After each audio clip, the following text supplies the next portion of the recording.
था, गर्दी देख के सब डर गए थे ना। गर्दी देख के डर गए थे। अरे यार तूने कंटेंट मिस कर दिया क्या।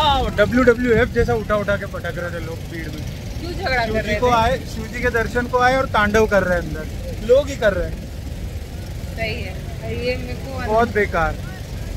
चलो यार, हमने बोला रख विश्वास, तू है शिव के पास। तो दर्शन हो गए हमारे बड़े अच्छे से कर लिए। फट से निकल गए हम लोग बाहर ना।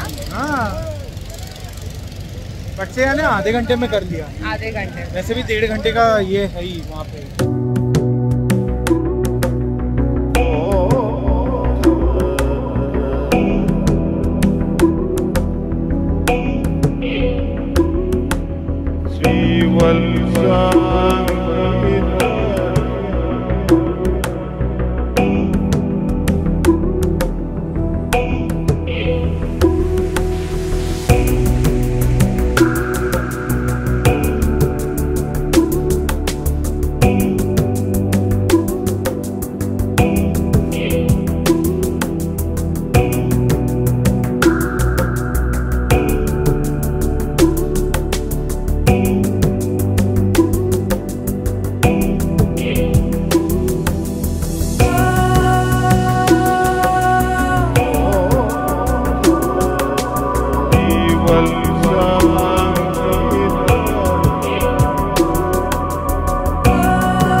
चंद्रयान में बैठे, Chandrayaan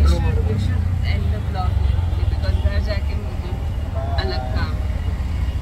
So thank you so much for watching this video, guys. If you like the video, please like the video. Like, share, subscribe. Like the video and comment अगर आपको कौन सा मोमेंट सबसे ज़्यादा पसंद आया, कौन सी जगह सबसे ज़्यादा। वैसे तो भगवान का हर मंदिर अच्छा ही होता है, बट कमेंट करके बताइए which is your favourite place, और ऐसी कोई जगह जो आप ऑलरेडी गए हो कि हाँ मैं यहाँ पे भी गई हूँ, तो प्लीज़ कमेंट करके हमें बताइए, वुड लव टू नो। अब आप बताइए क्या बोलना है इसके बाद, बोलो। प्लीज़ लाइक शेयर एंड ये मेरी मदर इन लॉ का नकल कर रहा है। चलो बाय। बाय, ठीक है।